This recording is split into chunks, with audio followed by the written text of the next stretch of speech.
What's up, world renowned family? Welcome to the 2-6. I'm your host, Neil Oates Jr. or Mr. World Renowned. Now, we have my most beautiful guest, probably the most important guest that we have ever had or will ever have right here on the 2-6. So you guys are in for a treat. This is our special Valentine's Day edition of the 2-6. Come on, baby, go with me. I have my lovely wife, Joanna Oates. Can you say what's up to the people, love? Hi, people. We are going to have some fun today. So I just want to lay some groundwork for you guys so you know what's going on. We've been together nonstop for the past 48 hours going up to Tampa to teach a class. And I think every moment of every day we're learning something new. So I had the brilliant idea as we're driving back, babe, why don't I get you on the 2-6 in front of people and we'll just take it and run from there and see what comes of it. Now, I know you've seen me record these, yes, and you've been on the other end, correct? Correct. So I still need to lay the ground rules for you. You got it? You ready? Yes. 26 minutes. Uninterrupted, unedited, good, bad, and ugly. Jesus. Okay. Are you ready? No. Well, here we go, guys. So tell us who you are and what you do. I am Joanna Oates. Your wife. I am the owner of Sure to Close LLC, which is a transaction management company for real estate agents. All right, so that's who you are and what you do. But you're so much more than that to me. You're also, I guess I would say, my ringleader, making sure that I keep everything sort of toned down, right? You're definitely my better three-quarters. Okay. And then I think that, that's it. That's pretty much it. And my partner in crime, drinking partner, that type deal. Hey, guys, can you say what's up to the minion, by the way?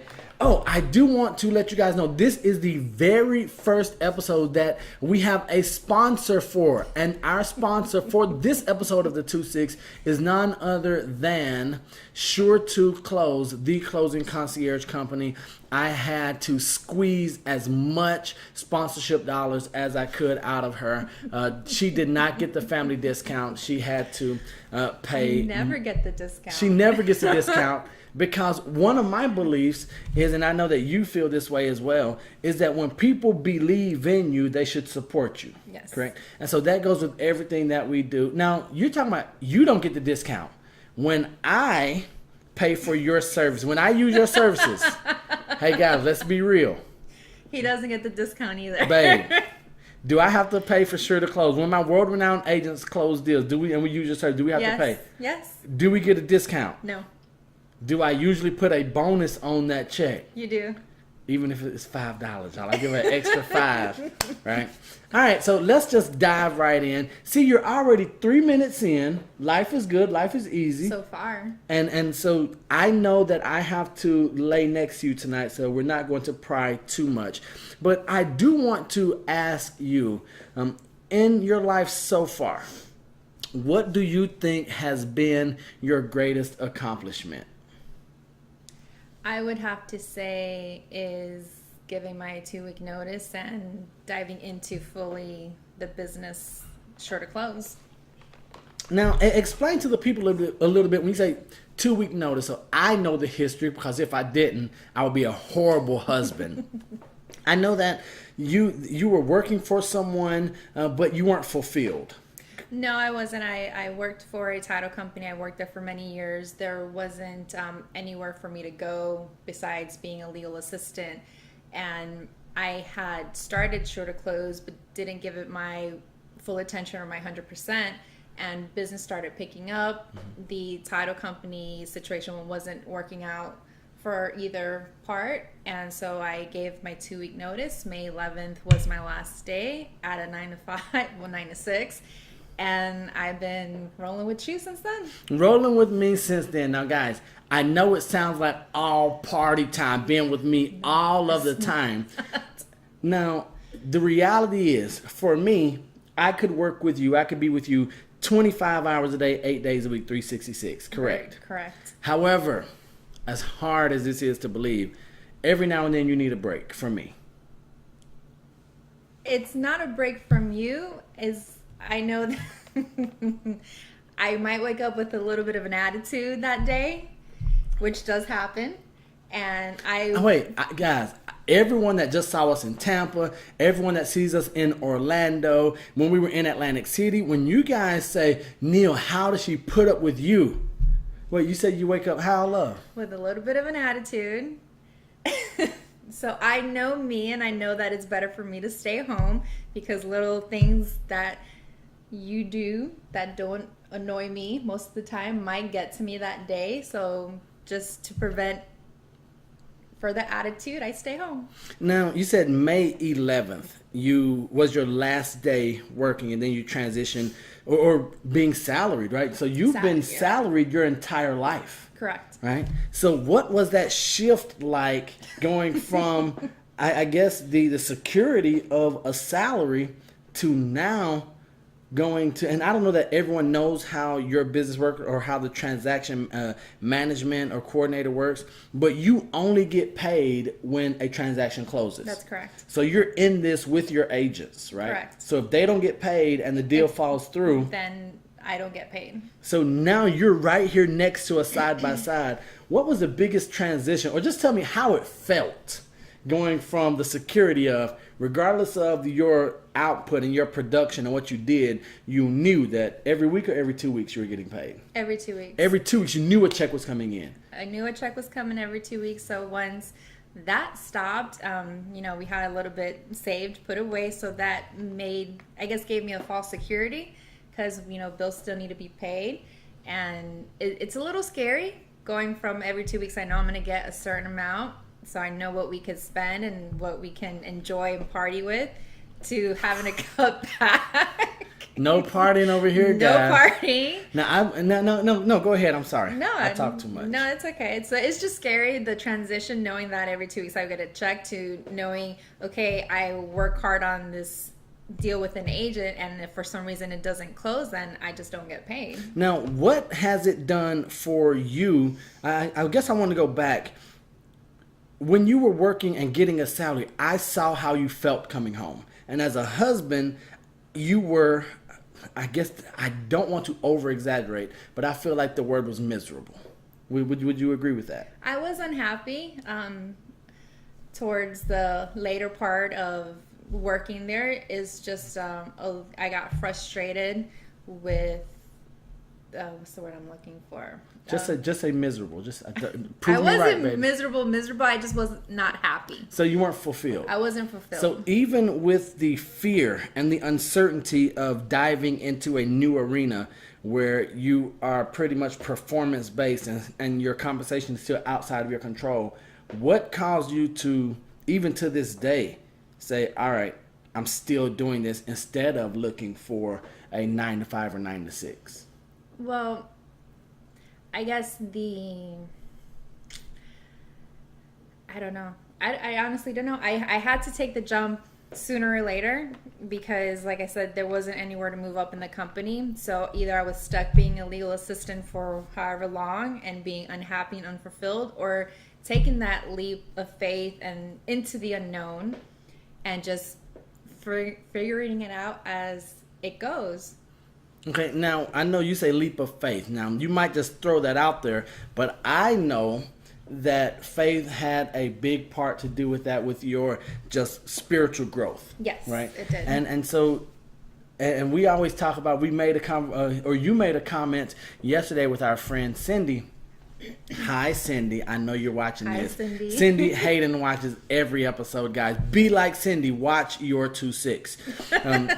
All right, so I know you talked about that God made it uncomfortable for you. Otherwise, you might still be there today. Right, because I was comfortable in knowing that every 2 weeks I was going to get a check. So I think God put it into play where these certain events are going to happen, and she's going to have to make a choice. Mm-hmm. And that's what happened. All right, so with that, what, I guess, I know you said that you knew you had to make a jump of or a leap of faith, but what, as far as your spiritual growth that you've seen, or how much do you think your spiritual growth and you trusting in God said, all right, do I believe him or not? And if I do believe that I'm his daughter, I have to believe that he's going to provide for me. And I know that your deal is if he takes care of the sparrows, right? So just hold on, just clear or just clarify that to people, because I know that means a lot to you, and that might be no. See, but if you cry, that's part of the 2-6 guys. You see, I am a horrible husband. My goal is to get a solitary tear to drop down either the inside or outside. So go ahead and share that with us, and then we'll lighten the mood a little bit. Well, I started going to church in 2017, got baptized in May of 2017. So, and one of the scriptures that Pastor Troy had said was, if God, how does it go? God cares for every sparrow. No, I'm worth more than 1,000 sparrows. Yes. And that stuck to me. And then there was another passage, I think about 2 weeks ago, that if God can provide for the birds and everything, he can provide for me, and I'm his daughter. So I've seen it happen throughout since May, where I've been in a situation and God has provided. Okay. And so up to this point, so that was prior to your faith walk or your spiritual walk. Do you think that it would have been harder for you to make this leap? I believe so. Okay. All right. So. Because I probably would have found another job. So you would have gone from being unhappy with this job to unhappy with another job. To being scared and like, oh no, I don't have a paycheck, to finding another job. But now that is one thing that side by side with you that we have learned. And so while I'm interviewing you, I'm listening to you and I'm thinking about just our journey since May. And something that I hope you would agree with, that when times got tight, not just financially, but just emotionally, it's brought us closer together instead of driving us apart. Would you agree? I agree. All right. Because this woman here, guys, says that she would live with me in a tent on the beach. So if you guys ever wonder why the address of World Renowned Real Estate or Sure to Close changed in Sunbiz, and it says TBD, just know that me and my lovely bride are on the beach. And I've said this numerous times. If you don't have a partner, a significant other, a spouse who is that close with you, who is that committed to you, that you should find another spouse or partner. Yes, because it's hard. I was married before being married to you, unfortunately. And well, I mean, it's like an upgrade. Yeah, you were an upgrade. But the relationship was, I did my own thing, he did his own thing, and I didn't have a backup, a partner that I can rely on or count on and lean on when I needed to.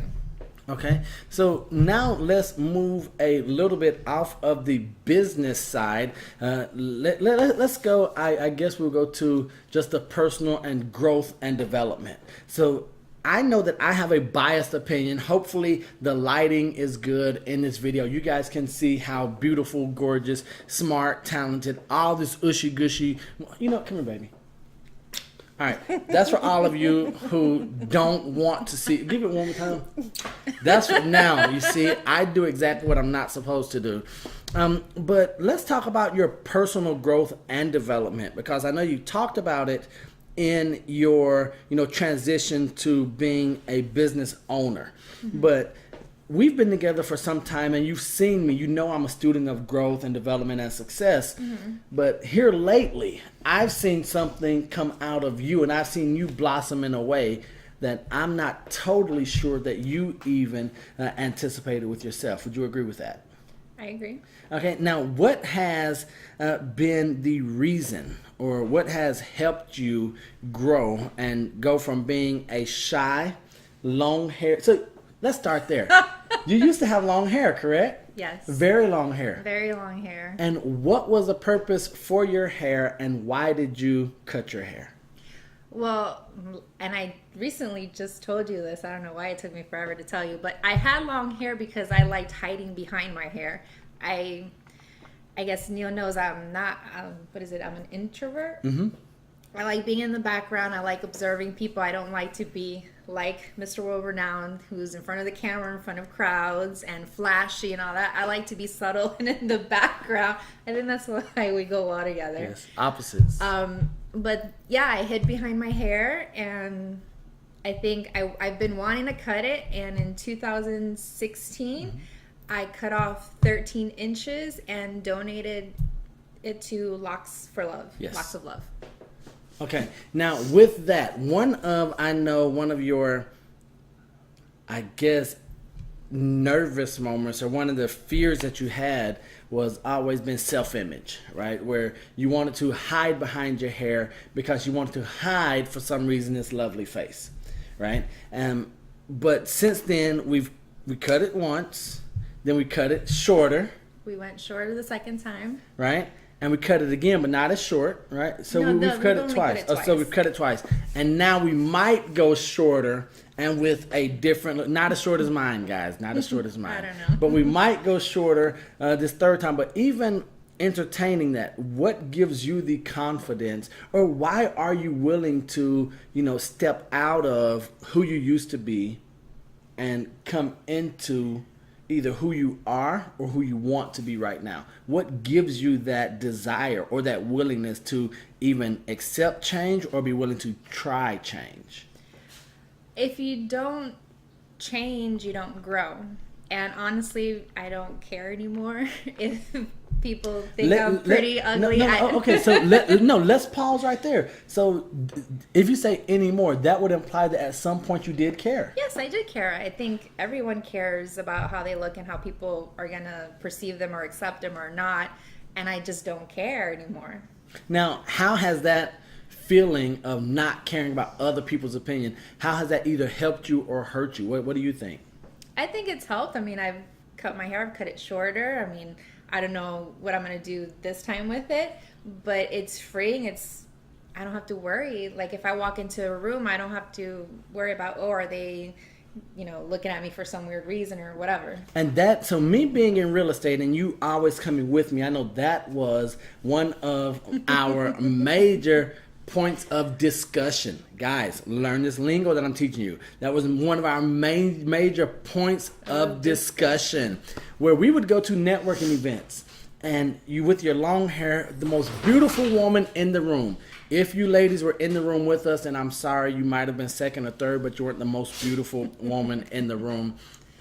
But you would, as far as just your self-confidence, it would be low. Yes. Right? Mm-hmm. And so what we've seen as a point of growth and I guess a transition is now when we go to these business after hours or these networking events, we get twice as much done in half as much time, because while we're together, we divide and conquer. So now Mama Bear goes to the left, Mr. World Renowned goes to the right, and we meet in the middle. So you guys, if you're competing with us, you don't stand a chance. Okay, I don't know why I said that. I'm just playing, guys. I'm not playing, but I'm sort of playing. He's playing. It's the same but different, but still the same. You're playing. Okay, so with that right there, as far as what I've seen, your confidence, you're a new person to me, right? Would you? Now, let me ask you, how much of that is because I was spoiled as a child? Meaning that I've seen excellence and growth and leadership modeled out from the time I was 4 or 5 years old. Okay. So what's the difference, or how much do you put that in how you grew up and what in your environment and what you saw and with the environment that you're in now? I mean, I was supported by my mom and my stepdad and my brother. But I guess it just wasn't the same as what you had growing up. Mm-hmm. I mean, they loved on me, they supported me, and that was just it. Okay, so guys, I'm trying to get her to talk bad about her mama and her stepdad and her brother, but it's not gonna work. But I shot my shot, right? So I did the best I could. Don't treat me like I'm bad. I'm just trying to find out if I can get any ammo for the next time we're hanging out with mommy. So I can say, hey, you know what, you're a bad parent. Shame on you. No, she's not. But she's the best mom. I know that. All right, so let me ask you, when you are no longer with us here on earth, That means that we're both going at the same time. Yeah. Because apparently there is no scenario that plays out where I'm here after you. Yeah. Guys, so if she goes, she says she's taking... goes. I don't know how it's going to happen. I don't know how that's going to happen. So she said there's no scenario. Because I said, love, would you marry again if or when I pass away and you're still alive? She said, I don't think so. And then I said, am I allowed to marry after you pass away? She said, when I go, you're going with me, baby. That's kind of scary. And you guys hear, right? This is this devilish laugh that we all love so much. All right, let me ask you this. If you could interview anyone, dead or alive, who would it be? Probably Edgar Allan Poe. I knew it. Edgar Allan Poe. Why? Just because I love the stories. I think there's just that craziness, madman mind that I would like to get to know. Now, if I'm not mistaken, why do you love Edgar Allan Poe so much? I had a teacher in middle school. We had to do a book report, and for some reason I got into, I wasn't goth or anything like that, but I liked Edgar Allan Poe. Like, I love The Raven, one of my favorite stories, and she actually gave me a book of poems of his, and she signed it for me and just loved it. So her belief, and that small gift, right? Yeah. Mm-hmm. So her small book, and she signed it. That was something. If I'm not, do you still have that book? Yes. So that is something, guys, what I want, if you don't take anything else away from what Joanna just said, the smallest gift that you give could have a lasting impact on someone, their life, their future, and the future of their kids to come. And we are practicing, by the way. We're working on them babies, guys. All right, when you are no longer with us here on earth, see, I got sidetracked because you said you taking me with you. When you're no longer here on this earth, what do you want said about you? That I made a difference. That's it? Yeah, that I've helped someone and I've made a difference in their lives, improved it in whatever way possible. All right, now we're going to touch on a touchy subject because I know how near and dear this subject is to you and your heart. When you say make a difference, I know that this weekend we're going to be... Guys, she didn't cry on the other question, so I'm going to get that tear. This weekend we're going out and we're going to be doing something with Potential Church, and that is going to be feeding the homeless. Yes. Right? And I know that the homeless, and I don't know if you can understand why, but the homeless have a special place in your heart. Can you talk about that a little bit, or what or why that's so big? And I know that's one of our goals as a couple is to reduce the homeless population starting here in South Florida, but then going across the country. Honestly, I don't know why, because never been homeless, don't know anyone that's homeless, but it's just every time we drive either to downtown Fort Lauderdale, or if we go down to Brickell and seeing men, women with children on the street, it hurts my heart to know that we as a society have everything and we don't know the circumstances that led them to where they are, but we can help. Mm-hmm. We can do something to help. We can feed them, and I'm so happy that I have the opportunity to do that this weekend. All right, so that's something that we're going to be leading out up in Broward County. So BSO. Please don't arrest us. Don't arrest us.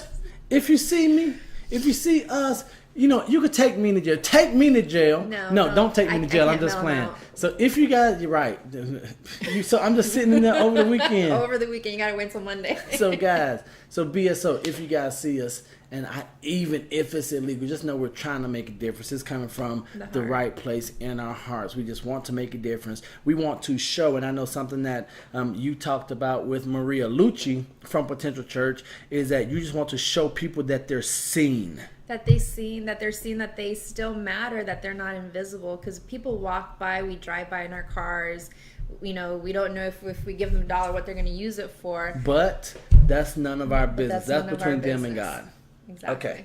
So I know that's what we'll be doing. But on the real tip, if you guys want to do anything with feeding the homeless in Broward, make sure you reach out to me or my lovely wife, Joanna. We'll be glad to get you guys plugged in. This is not a fad. This is not something that's going to be here this week and gone next week. We're going to continually do this because we know that we're put here for a bigger purpose than just real estate transaction management, but to positively impact the lives of millions. All right, so if you could talk to a 10-year younger you, what would you say? Buy Neil Oates quick. No, I'm just Girl, kidding. come on. Find Neil. No. Give me some. Give me some. That was, hey, she surprised me. You know, you might get half of that sponsorship money back. No, I would say to think before I speak and know that I'm worth more than what I think I am. Okay. Wow. That's tough. Right? So, so for you to say that and for you to hear yourself say that, why? Just because I felt like I was comfortable at a job and I didn't know I was worth more than what I thought I was. Okay. So even dealing with that, for instance, today in Tampa, people talk about how beautiful you are, how smart you are, how strong you are. And very emotional. She's very emotional. I'm not mean, guys. No, he's not. I'm just super sensitive. So, see, it's not me. I know you guys think that is me. It's not me. Let's go there. So we're going to go longer than 26 minutes. But this is something that the people need to know. People always ask you. Today, you had to be asked at least 10 times. How do you put up with this every day? Would you tell the people how you put up with me every day? I don't know. I just do. That's not. I love you. She loves me, but am I as bad as what people think I am? No, you're not. You're just you, and I love that you can be you. That you have the freedom to be who you are. With the Minion cup and all. With the Minion cup, drinking my milk. All right, are you ready for, so you've done a fantastic job, by the way, in the 2-6. Guys, make sure that, especially if you're in real estate and you're a real estate agent, I can do what I want, so I'm going to plug my wife's company. If your spouse or significant other has a business and you're not supporting them, or, you know what, I just saw a post on Facebook that says that if your friend has a business that you haven't supported, stop calling them a friend. That's right? good. So if you guys have someone that you're supposed to be supporting, do it. Don't wait for the ask. So whether my very first customer with the bow tie and beard gear was my lovely wife, and she did not get the discount. Nope. So stop asking me for discounts for bow tie and beard. Go on bowtieandbeard.com. Get your gear. You want to get in now while we're at the ground floor, because when we're locally known, globally recognized, just like World Renowned Real Estate, you guys are going to wish that you had that first edition. Right, that you had that summer 2018 edition of gear. So, with that being said, sure to close. Thank you so much, Joanna Oates. Absolute pleasure. And the reason I wanted to get that out the way because now it's time for some fun. Okay. Rapid fire. Oh Lord. Okay. You've done great so far. Give yourself a round of applause. There we go. All right, you ready, love? Yes. All right. Favorite color. Purple. Favorite food. Ooh. Tie. What? She's a liar. What is it? What's your favorite food? Anything chicken. Chicken. Why did the chicken cross the road? Because Joanna was chasing it. Favorite number? 8. Superman or Batman? I would go with Superman. Mickey Mouse or Bugs Bunny? Bugs Bunny. A nickname that your family calls you? Banana. One talent that you don't have that you wish you did? Magic. One thing. Magic? So you want to? No, I would say teleport. That's a talent. Yeah, talent. Hey, I can teleport. Okay. Here and gone. One thing you can't live without. Okay, right. One thing you can't live without. Chocolate. Me. That melts in your mouth, not in your hand. Dark chocolate. Like. Whoa, dark No. chocolate. Okay, dark chocolate. Favorite movie? Beauty and the Beast. Favorite book? The Alchemist. The Alchemist. All right, Joanna Oates, thank you so much for being our guest on the 2-6. Guys, make sure you go, if you're in real estate, that you go check out close.com, close.com for all of your real estate transaction needs. If you have any questions, make sure you watch this video to the end for all of my contact info. We love you guys. Until next time, don't be average. Be world renowned. Be world renowned. That's the first time she's ever said it in our entire marriage. Or our second. I said it in the car on the ride home. When? Today? When you recorded. Oh, so it's her second time. Thank you guys. I love you. Go be world renowned today. Bye. Peace.